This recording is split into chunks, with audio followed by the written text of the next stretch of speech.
This is the Nomad Futurist podcast, a podcast about the evolution of technology, society, and transformation. Connect with us, share your thoughts with us at nomadfuturist.com. Let's get this started. Here are Phil and Nabil. Hello. This is Nabil Mahmood, your host from Hawaii. This is Philip Koblenz from Brooklyn, New York. And Brian Tkacz here from Richmond, Virginia. Brian, thank you very much for taking the time and joining us on the Nomad Futurist podcast. We do share quite a lot of interest. We do serve in a couple of capacities on a board level, and at the core of it, our interest is the same, being technologists. So I wanted you to join our podcast. Let's start with a little bit of your background, who you are, what you do, and where you're at in your career. Sure. Yeah. Thanks for having me on the podcast. Happy to be here. Yeah. My career in technology and business has been anything but predictable, I guess you could say. I started off in technology consulting, and I'm probably dating myself a little bit, but if we go back to the mid 90s, it obviously looked a lot different than it does now. I didn't come from the traditional programming background. I was always more of a functional technologist. So I grew up in the BA, QA, and PM ranks. A lot of what we were doing back then, as I'm sure you guys know and can appreciate, a lot of client server work, and then a lot of work on migrating products and solutions to the internet, to the web. So that was where I would say largely cut my teeth in technology. I knew long before that I wanted to be in the field, but and I had stints as a programmer. I took CS classes, but it was never really a technology driven, programming driven side for me. That lasted for about 10 years.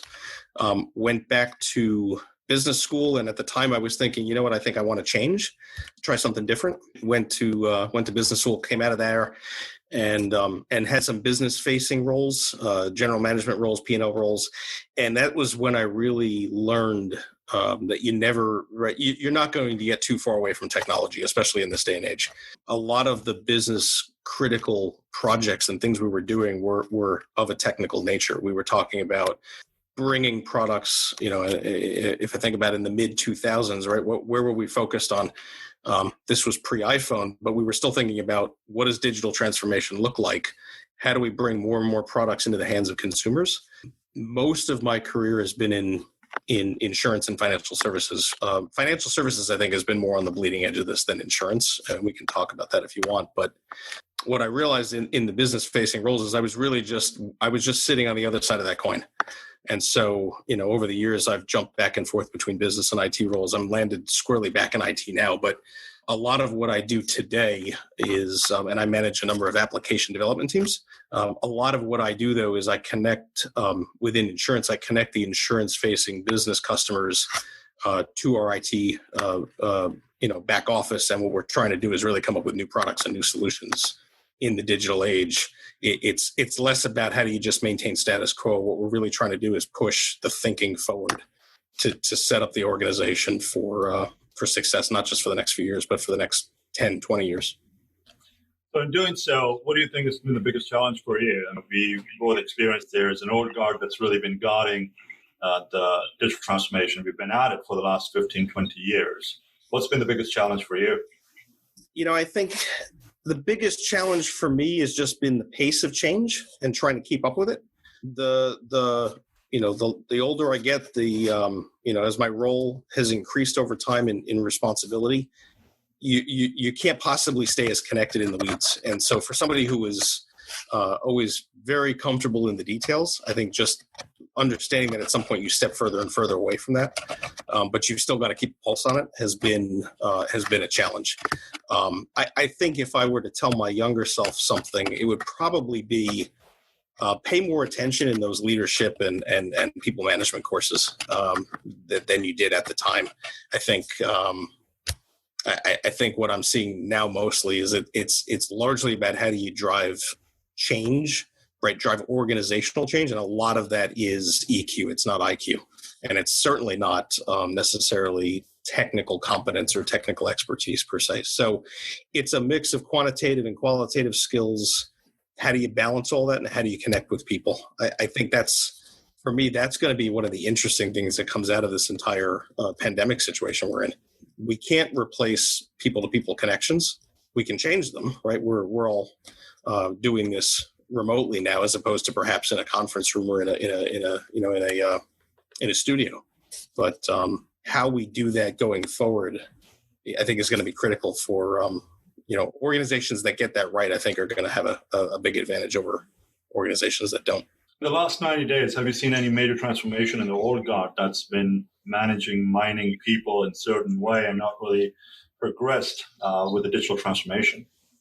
I have seen open minds now to, and this is probably not the first time someone's saying this on your podcast, but the whole working remotely, working from home situation, and we were well set up for it. We're largely virtual, and it was not something that was brand new to us. But I think just the sheer scale of what we were able to pull off, and what not just we, like my organization, but just society, like the number of people that have been able to pivot and do this, I think has opened up minds to this can actually be done. I think there's sort of a cliche old guard of like, oh, if someone's at home, they're not working, right? That was kind of the old mindset. You had to have somebody in a chair that you could keep an eye on them. But what I don't think folks were ready for was just on this scale, that the technology, the infrastructure could support it, and that society could actually pivot and pull it off. I think it's too early to tell whether it's sustainable, but certainly in the interim, I would say it's been successful. I think in general, one of the things that's amazing about the world we're living in now is that when necessity is the mother of kind of invention, a lot of the folks that might have been reticent to allow large scale working from home and stuff. I mean, there's nothing they can do right now, and a lot of those same elements that they were saying they didn't like about working from home. If you're working from home, you're not really working. Now they're the ones working from home because everybody's in the same boat, and they can see it's actually the opposite, right? And you're actually spending more of your time working because there's no separation between work and home. And we'll get to that a little bit later, the idea of creating, that balance. So you don't have essentially this, 24-hour workday. But getting back to kind of your background, the thing that's, I think, is so important, and you touched on it a little bit, is this ability to kind of articulate technology and bridge that gap between people that don't inherently understand it and, the people that don't inherently understand how to communicate about it or get frustrated with communicating with people. Based on the fact that you have that kind of combo experience, you lived the kind of original digital transformation back in, let's call it the olden days, the mid-90s, and then you went to business school, so you have that kind of dual-headed philosophy where you were in the technical world, out in the weeds, and then you understood the kind of back office element of it. How important do you think that ability is, the communication ability versus the in the weeds technical ability in what you do? And I think for folks listening, I still think it really just depends on what you want to do. I think for me, for what I wanted to do, it was absolutely critical. I've said over the years to a lot of people who are interested in climbing, whatever corporate ladder or organizational ladder you want to reference. It's important early on to have technical skills and to be an expert in something. That, by the way, being an expert in something is good life advice, but it gets harder and harder, I think, the further removed you get. But then what you realize is that you have expertise. It's just not easily pinpointed onto a specific skill. Like you're no longer a Java developer expert, right? You're no longer a full stack engineer with that expertise. That's a modern example. But what got you to where you are doesn't necessarily get you any further, is a conversation I've had with a lot of people over the years. And I think for the younger generation, thinking about like, where do you go? It's going to be very difficult, I think, for us to predict what the world looks like in 10 years. And I don't think we have to. I think you can just decide what it is you want to do. I think understanding who you are as a person is really important. I think this is just my opinion. I think we could do more earlier on in K through 12 education to help people understand who they are, like the personality type, right? Whether it's Myers-Briggs or other assessments, like who are people and what are their strengths, right? What are the opportunities that they would have if they want to go focus on that? This came up in one of the previous podcasts. I have young kids. I have a 3-year-old and a 7-year-old, and we were looking at schools, particularly in Brooklyn. In the private school Brooklyn world, you have a lot of places that now focus on, a lot of the early developmental theories and philosophies like the Montessori method and the things that have been birthed from that. And this came up on a previous podcast as well. This idea that I think the going theory about early childhood education is that you don't force a curriculum on them. You kind of allow them to gravitate towards what in the classroom that is set up in a particular way that interests them, whether they're a builder or whether they're someone that gravitates towards reading or painting or the sand table or whatever. And you kind of just enable them to grow in that particular area so that you're not, forcing something on them, so that what they're experiencing is actually something they enjoy learning about, which makes the whole learning process all the better. I think the same thing translates, and I'd love to get your opinion on it. I assume it'll be the same as mine, to the workplace. There are so many roles or so many functions across finance, technology, accounting, no matter what, that allowing people the flexibility of not necessarily focusing on their compartmentalized, thing that they do, and allowing them to explore and work in areas that are actually of interest to them, gets you significantly more, productivity out of them and just a happier work environment in general. You manage many teams, right? Have you seen that? I have, and I think it's important. I think you hit the nail on the head with respect to how do you keep an engaged workforce satisfied over the long term. You've got to start with a foundation that for the individual, right? I mean, back to the previous question, right? You have to know what you're good at, right? And that's your foundation. And then you can branch out and you can take risks from there. I think the earlier that people can establish that, even before the working years, right? I think it sets up folks for success longer term. I mean, if you look at, it's hard to analyze, and I tend to probably skew more quantitative than qualitative a lot of times. I was into math and science. I mean, I was the first, we were sort of the first generation group with video games. And so, a lot of that is in my DNA. But if you look at folks that are extremely confident, and you were to try to dissect that, I suspect what we would find is it's a lot of it's personality, but a lot of it is just rooted in they've got a base they can snap back to that they know they're good at.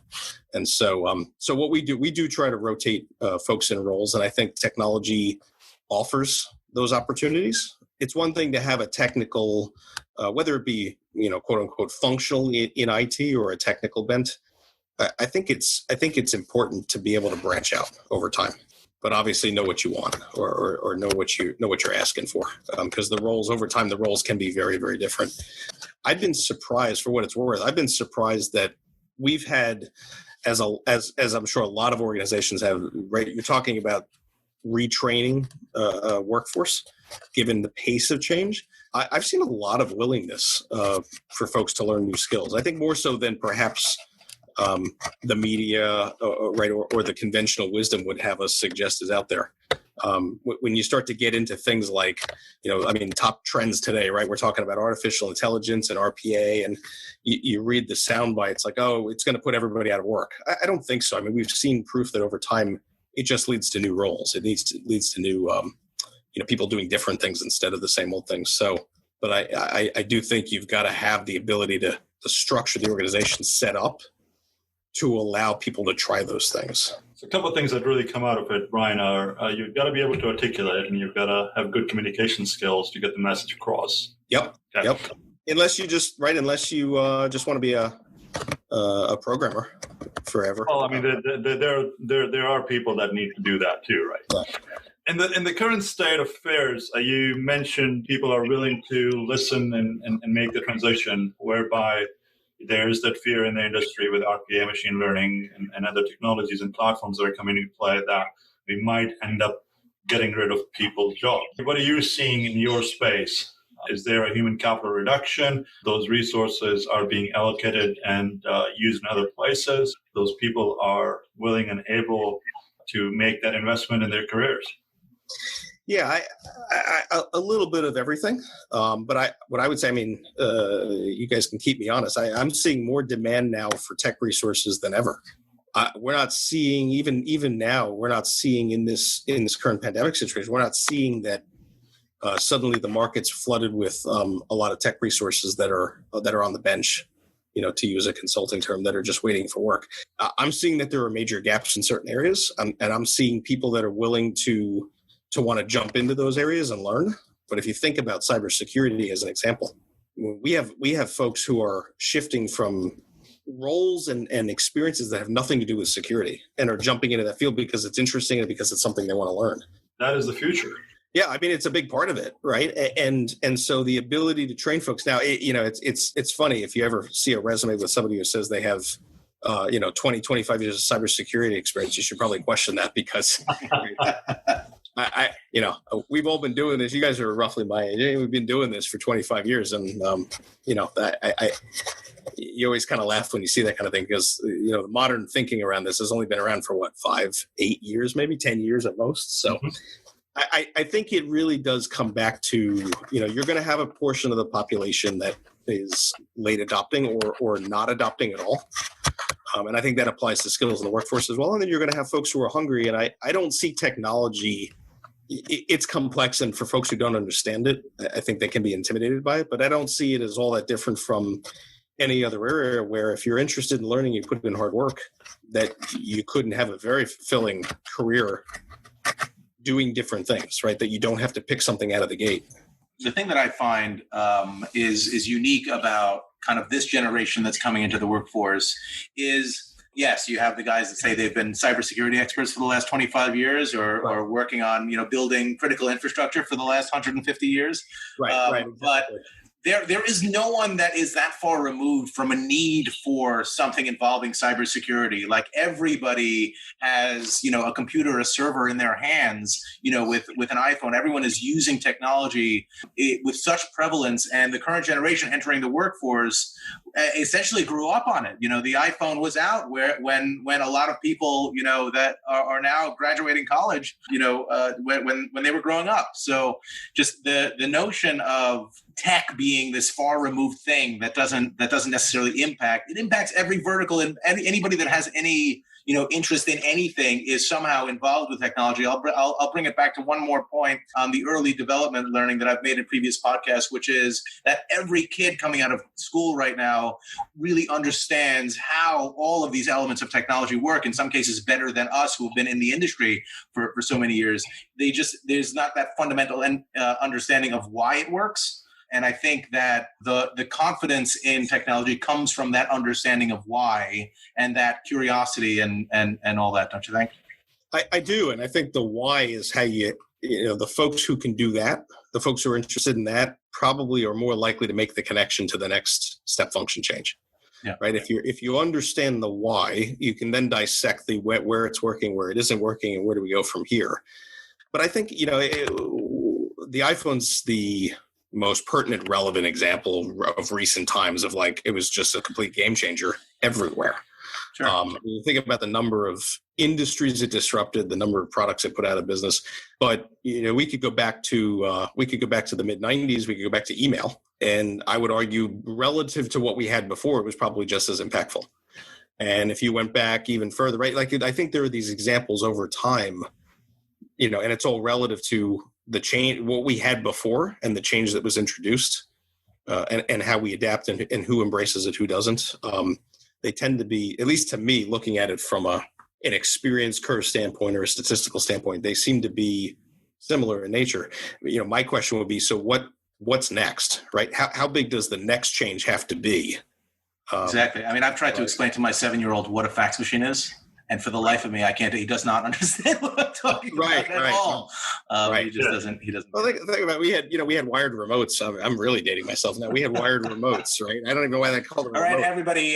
Brian Tkacz is older than I am. I just want to make sure that everybody's aware of that. That was a big deal though when we finally got one, and now of course now we have we've had remote controls forever, and everybody just takes it for granted. I just blinked and changed the channel on my TV. Nice. Yeah. A couple of great points there, Brian. You talk about the change in the adoption. So going back in the Industrial Revolution to now, the timelines have started to shrink. iPhone was roughly about a year and a half to two before it was really streamlined, and it took over the Nokias and the Droids and other manufacturers for that matter. Mm-hmm. Pokemon Go, which was a year and a half or 2 years ago, had the highest following in less than 15 days. So it's a level of interest and how or who you're going after. So the question I have is, based on as we go forward, do you think education is going to play a major role, especially considering that we have not had educational change from K through 12, or even for that matter, the higher education, since the Industrial Revolution?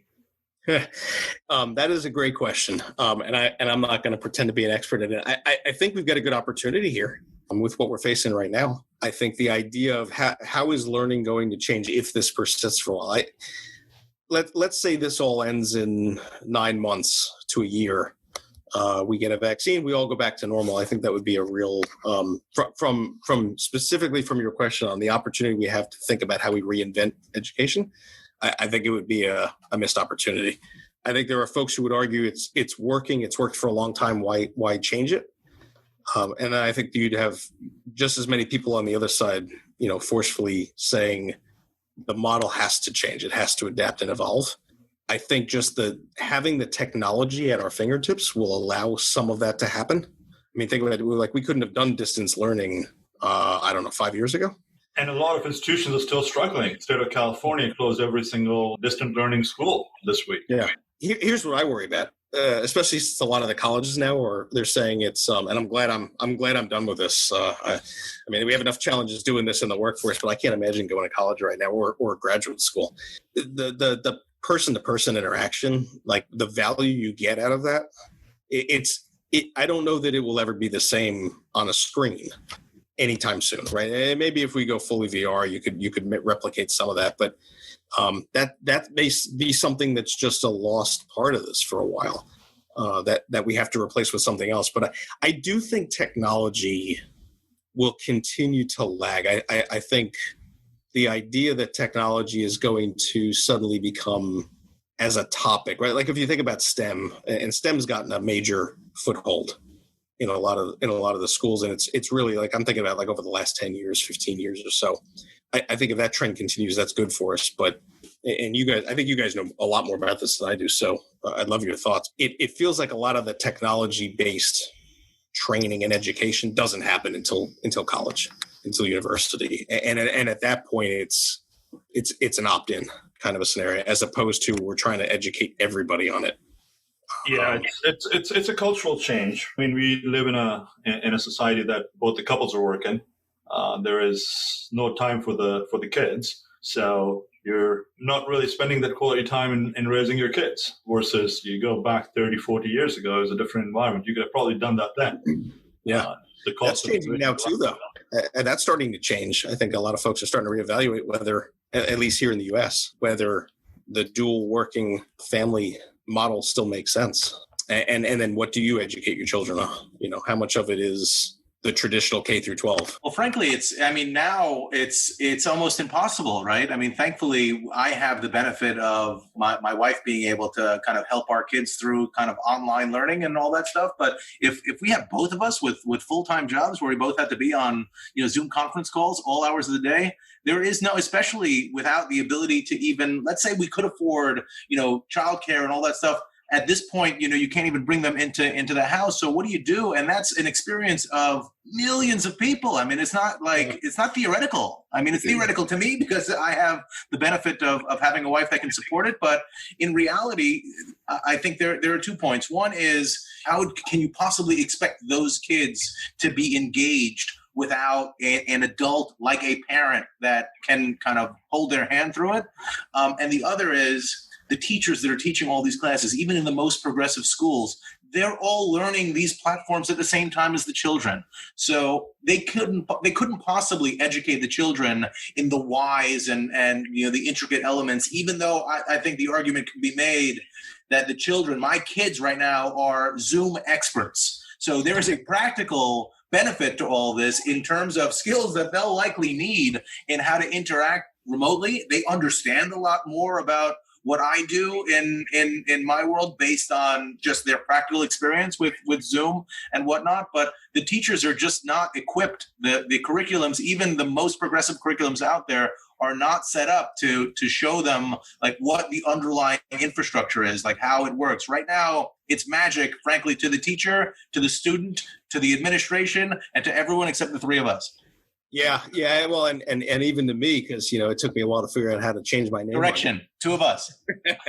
Yeah, no, it's I agree. I mean, we're one of those families. We both work, so it's we've acknowledged this isn't sustainable long term, but we've joked the old model, the old saying, it takes a village. We're like, oh, what if that was the model, right? What if we went back to that's the model, and within any given community, you've got a bunch of different expertise, and the children that come out of that community are going to have a very different education potentially than somewhere else. Through this process and where you're at in your career, what do you think, or would you say, is one of the unique skill sets you've developed? I think it's and I wouldn't have predicted this coming into it. I think initially I was just like, I like working with computers. I was one of those kids building computers from scratch. And, when I was in undergrad, my part-time job that I had at the school was to work at the dining hall, and it took me about 2 months to realize I'm not doing this. So I went and worked at the IT help desk. So this was always going to happen. It's sort of like you're going to do it whether you realize it or not. And eventually I kind of realized it and embraced it. But I would say the ability to both connect IT with the business. I use the term business loosely, like IT with non-IT customers, maybe we'll say it that way, and vice versa. So understanding both sides and being able to be the intermediary or the liaison. I continue to be surprised at the size of that gap in not just insurance. Most of my career has been in insurance and financial services, and I think in insurance it's particularly telling. It's a bigger gap because insurance is a bit more complex than your typical sector, but it's a gap everywhere from what I see. Like you've got folks who are technologists, but have a really hard time relating to their customers. And then you've got customers, whether they're in the organization or outside, that just don't understand technology at all. So, for me, that's kind of been my career path. And, I think that's something that's inherently achievable from anybody who's listening to your podcast, right? Whether they tend to skew one way or the other, you just have to work hard at the other half and just try to think about, like, how do you relate what you know and what your sort of default expertise is to the other side.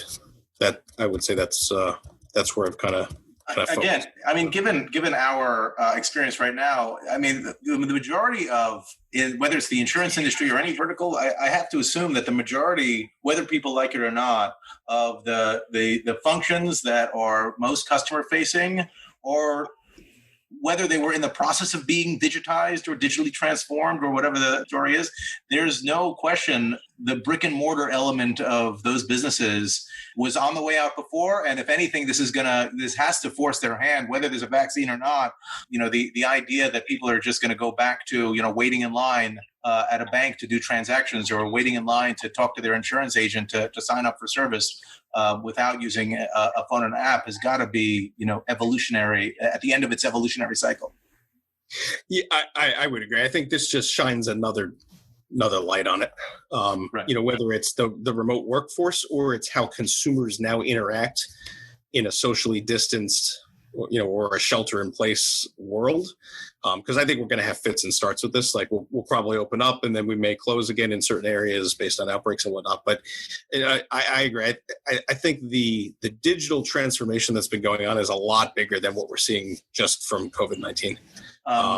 Do you think it'll be generational? I mean, do you think that, the fact that all of us have experienced this, even if they come up with a, vaccine and everyone gets it, let's say that's 2 years out, 2.5 years, whatever the timing is that you want to listen to, we've experienced this, right? So we always know it's out there. So I can't imagine anyone's just going to be comfortable once a vaccine, because COVID-19 is here, the next COVID-20, COVID-21, COVID-22. I mean, there's going to be, the next ones that are at least front of mind. Although I've always been surprised at the lack of attention span and the lack of memory of the human race, particularly Americans. But We're not great at history or remembering history until it's staring us in the face. I think. Yeah, what do they say? Like, never invade Russia in the winter.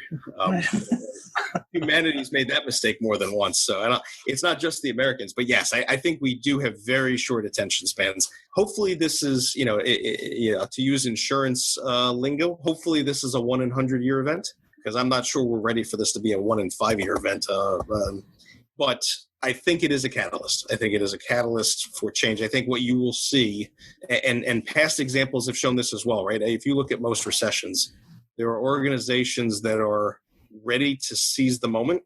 There's always some contraction, right? And there's always some, to keep it simple, there's always some expense and cash flow management that happens in recessions. But the companies that invest during that time and they make bets, and when those bets pay off, you see them leapfrog ahead of the competition time and time again. So it's no different in insurance than it is in banking. It's a right. If you just look at the stock market, right, it's a great time to buy if you know what to buy, and if you have the capital, right, if you have the money. So I think you will see a lot of winners and losers come out of this. I think it'll take some time for the dust to settle, but I see this as an interesting recession because we know exactly what caused it. At a gate, but we don't know how long it's going to take to come out of it. Yeah, I think we're looking at more of a Great Depression than a recession, Brian. We might be. How far do you think we're at? Get it 9 months, a year, 2 years, 3 years? I think it's going to be very hard to fast track a vaccine. I think there's still questions on whether a vaccine will ultimately work, right? Or we're going to have to revisit, much like the flu, right? You get a vaccine every year for the flu. Because it mutates and changes, and the way we attack it, right, the way we develop our vaccines, it's dependent on those being stable because they're not. So this, Phil, you said it earlier, necessity is the mother of invention. I don't believe the human race is going to tolerate this for 5 years. I think we're going to find a way, and one of the benefits that might come out of this is we might actually get a much better vaccine for the flu as well. It might finally force us to think about how to just invent a better vaccine or a better solution for this. I'm very bullish on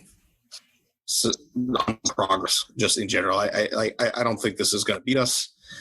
There will be losers for sure. There are absolutely going to be losers that come out of this.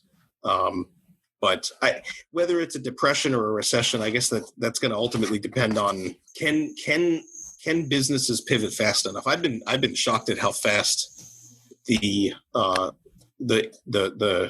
restaurants and I'm really only speaking for my area, but everybody's pivoted, right? Everybody's adapted very quickly.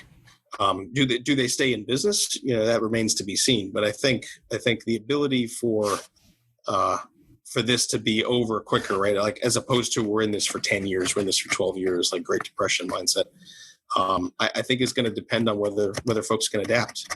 I think the technology allows us to adapt a lot quicker than it has in the past. Think about if this had happened 20 years ago, right? I think we'd be in a much different place than now. How long do you think this shelter in place is going to last? You guys are until the end of June now, aren't you? Or till mid-July? We're June 10th, I believe. But I do believe a lot of the reports that are coming out that are saying we should expect something of a second wave in the fall.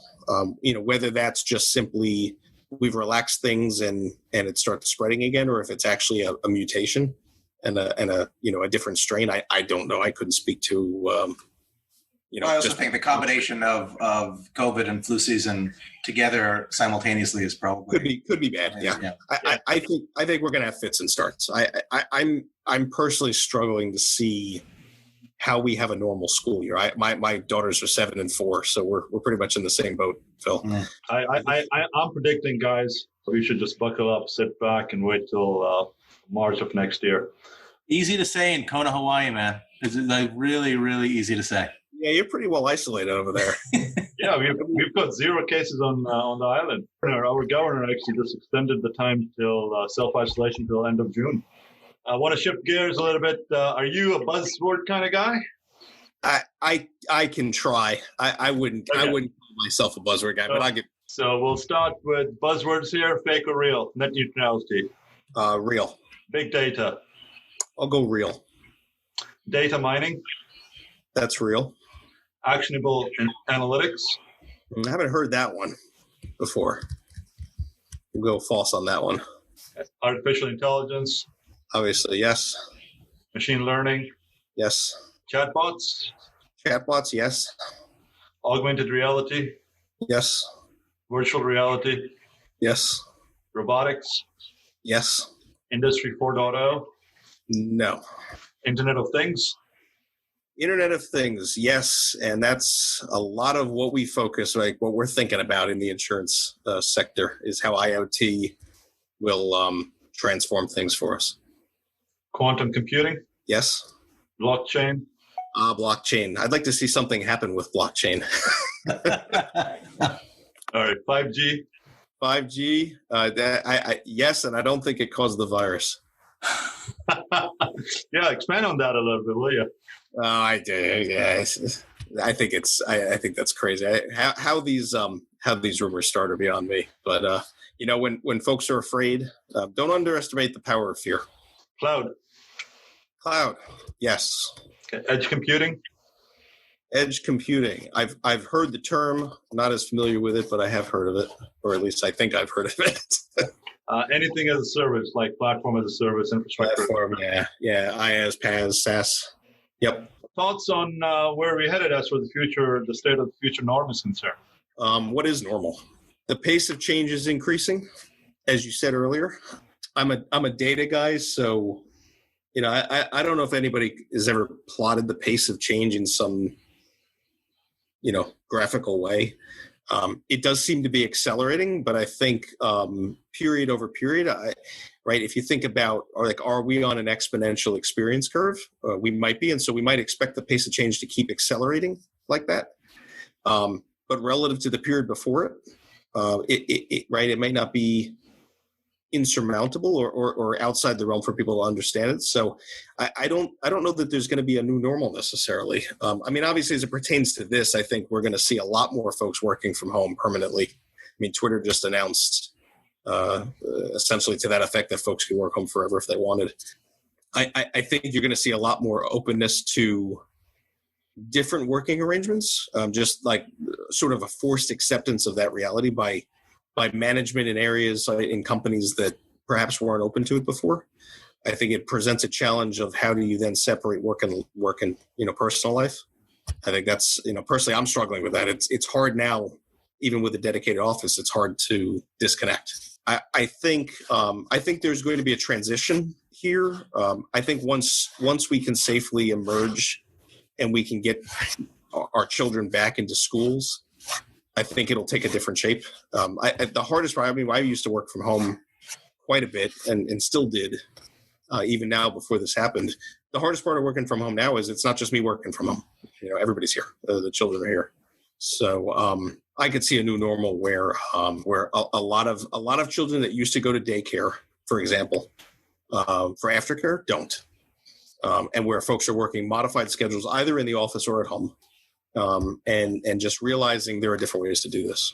I talk about an industry that's been absolutely obliterated, that might not exist in the same form. Daycare, right. The childcare industry in general is just having a really rough go of it, and it's difficult to see a real roadmap of when that industry comes back. I wanted to touch on one thing, which is about kind of the new normal, and what's interesting is how quickly people have embraced not only e-learning, but things like telemedicine in ways that were never really embraced. Everybody, you had like maybe 1 out of every 5 doctors or so that would even get on the phone with you, much less like do a FaceTime or a Zoom conference call. And now, they prefer it for the majority of things. Mm-hmm. And as much as I wrote an article about this, that's on our website, it's a little plug.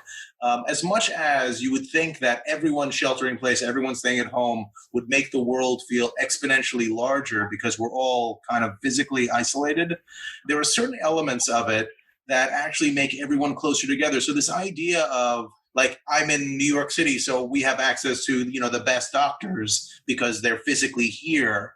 The idea of not necessarily focusing on those regional kind of gaps where through telemedicine, a guy in Richmond, Virginia can access the same doctor in the same way that I can in Brooklyn, and whether that's going to change the dynamics of how, if it's even to get that existential, where it changes the dynamics of how people are gravitating towards large urban environments like New York City, like, Los Angeles, like, Honolulu, whether that's going to significantly change and change those demographics. What do you think about that? I think we're already starting to see people get out of New York. I think some of that's just a reaction to what the city's going through right now. But no, I think there are benefits to living in an urban environment that can't be replicated in suburbia or in rural America. But I think for the majority of the population, I could see a shift. I could see a shift further out because what you were there for, right? The convenience and the access, just the straight up access, has been replaced. Right? Technology has made that easier. I think you gave a good example of that. I think education is going to be a really interesting thing to watch. As far as whether, think about the private school phenomenon, right? And what you see in a lot of the urban areas where you don't have good public schools, you have better private schools, and then that just becomes class warfare essentially. How that could change, right? Because all of a sudden now you don't, right? That's not your only option anymore. That could be an interesting way to see this play out. It's an opportunity for people to actually have the life and work balance too. Whereby you don't need both the parties to be working. You can spend more quality time with your family. And it also gives, I believe, an opportunity for people to move away. I think it's an opportunity for sure. I think capitalism may, and this may sound a little pessimistic, so I apologize, but I think capitalism may still trump that. I think ultimately, I don't know if a lot of folks are working as hard as they are because they want to or because they need to. And I think you've probably got a combination of the folks who do want to climb the proverbial ladder, and then the folks who just need to provide for their families. But I do know we're still very fortunate to, for those of us who have the opportunities to work and have jobs. There are a lot of folks who don't. But it'll be interesting to see if it plays out, because it's definitely forced. My family to take a hard look. Like, we've looked at it, and we've had that exact same conversation. Like, do we want to continue doing this? Do we need to? Would it? Yeah, change the lifestyle.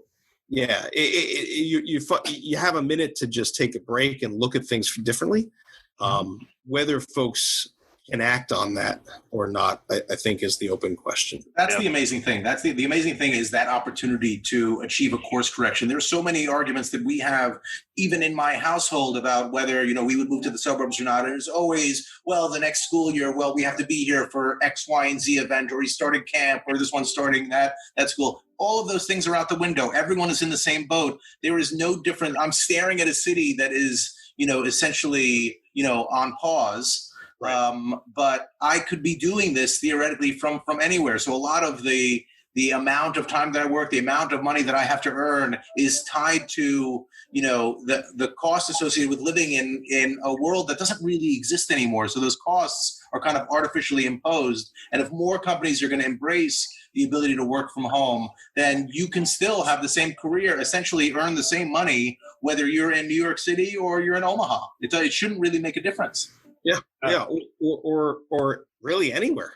It's been for a lot of my career. I came back from college. I worked in New York City, and then eventually moved away.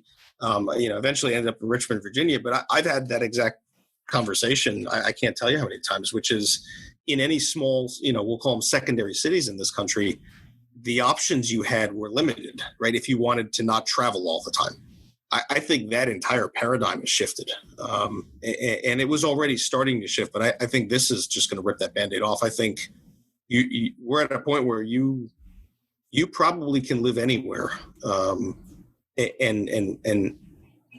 have a much wider selection of jobs that you could do remotely. And just like that, the pessimism turned to optimism. There you go. Ryan, do you think we'll ever get to a 4-day work week? It's capitalism. It would be nice. I think it would be nice. I think that would be and I think what you're going to see is people would still work that fifth day, but the expectation to maybe work the sixth and the seventh day would perhaps lessen. Well, I'll pivot for a second. If manufacturing output fundamentally changes as a result of this, maybe it makes sense, right? From a cost structure standpoint, maybe all of a sudden this makes sense. But I would be a proponent of it. Although that said, for those of you listening that are interested in life and technology and IT, I'm not sure there is such a thing as a 4-day work week. So it's an 8-day work week. Yeah. It's you got to balance all that. But I think we as and this is a very U.S. centric comment too, because I know you're a global podcast now. I think the idea of a 4-day work week and having more work-life balance would be appreciated by a lot of people. I just don't know if it's not 4 10-hour days, right, and it's the same number of hours at the end of the day. I don't know if a lot of the population could afford it. Hey, by the way, I just want to make one quick correction. It's not work and life balance; it's life and work balance. That's the problem right there. The message. Many science fiction movies present a very dark future of what we're going to see in the next few years. Are you an optimist or pessimistic person as it entails to the future of humanity? I am, despite my pessimistic comments about capitalism and its, what it's doing to our work life or life work balance, as you say. No, I'm very optimistic. I'm very bullish. As I said earlier, I'm very bullish on humanity. I think we reach a point with certain things where we just we're not going to tolerate the circumstances, and we'll find a way to invent ourselves out of it. We are. I'm not even sure we could.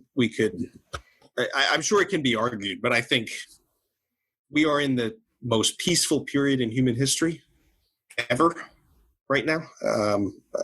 And despite the clashes and the conflicts that we have around the world, I think we continue to trend toward having a more peaceful planet. So I'm very bullish on our ability to think our way and vet our way at it, not just this, but what's coming for us.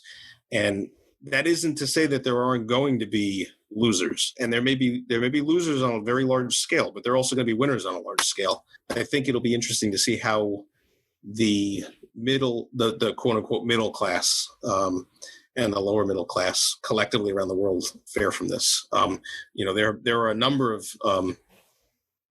economies outside the U.S. that are in peril right now as well, and to see how they rebound, I think will give us a good glimpse into globally what's going to happen. But no, I don't think this is even close to a knockout punch for us. I think we're going to be just fine. That's good to hear. But however, on that note, what I'm seeing is that there's a lot of investment going into emerging markets, underdeveloped markets, well, for that matter, like Africa and Singapore and a lot of Asian countries. There's a lot of US dollars, particularly in the technology space, that are moving out there. Do you believe that it's actually equalizing the playing field? I think time will tell. I think, the calls for nationalism and bringing the spending back, I think they're worth listening to. But I mean, it's if technology's taught us nothing else, it's that it's a very, very small world now. And I think it's going to be awfully hard to counteract, even if somebody wanted to counteract the globalism trends that we're seeing. So I think it's equalizing things. But, if you think about for the U.S., right, and if I'm not sure if your comment was meant to suggest that like it's the influence, the balance of power or whatnot is shifting from the U.S. to Asia. I think potentially, but I think it's also an opportunity for the U.S. to invent itself into the next phase of this. I think there's still a tremendous amount of ability for this country to invent the next big thing. That the next big thing may come out of Asia. I think the opportunities are there if folks want to seize it. But I think it is giving other countries and other economies a better first hand, better first poker hand to play, if you will. I still think there's a lot we can do, not to necessarily level the playing field, because I think that implies one side loses and another side gains, and that's how you balance it out. But I think there are win-win opportunities all over the world. And I think if we look at it that way, if we think about what a win-win could look like, regardless of where you live or what your vantage point is, I think we'd be in a better place for it. I think a bullish view of it would be, the better the emerging countries do, the more customers there are to utilize the things that we invent. So I think there's that's where the majority of the consumer base, the untapped consumer base, lies in those emerging markets. So I think it's incumbent on all of us to recognize that and understand that investments and support of emerging markets, both politically and structurally and economically, are to everyone's collective long-term benefit. Yeah, that's a good way to look at it. Absolutely. Yeah, I think I've become the optimist on this thing. I'm supposed to be the pessimist. Are you the pessimist? I was wondering which one of you is the pessimist on this thing.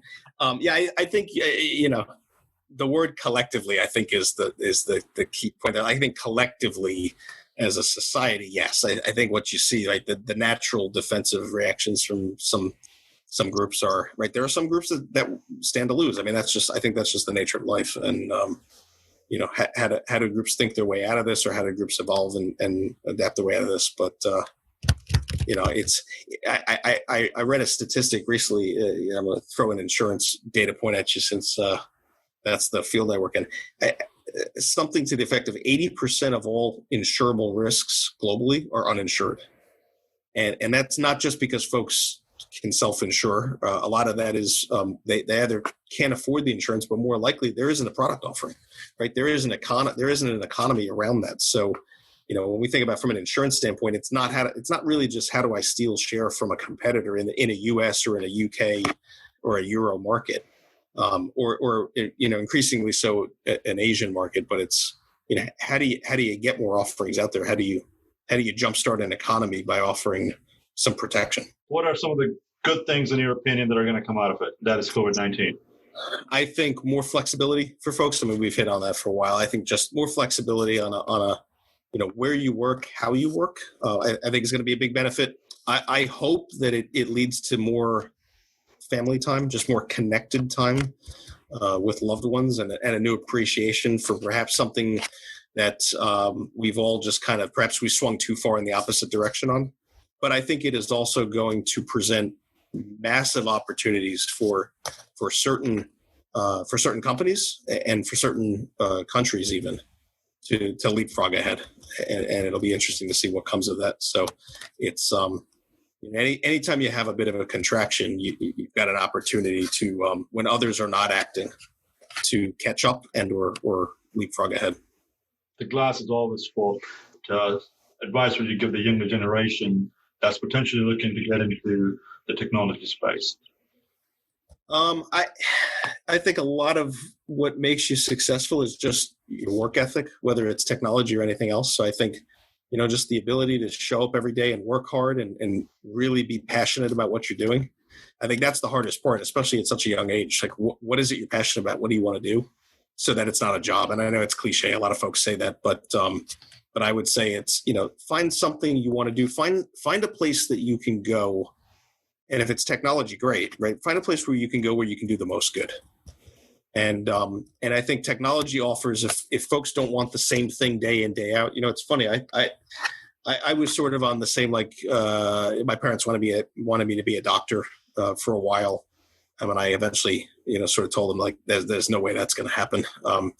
Every time I see blood, I pretty much pass out. So probably not a great career choice. But if you think about folks that were in our position and then had to commit to, I don't even know how many years it is. What is it? Is it 12, 16 years now, to come all the way through that program, and what they've come into, right? Like what they would have graduated into in this, in the United States, as far as what the medical field looks like now. It almost feel like a bait and switch, right? So, and you're kind of pot committed at that point to doing that. So, I would tell folks, technology offers you a lot of flexibility.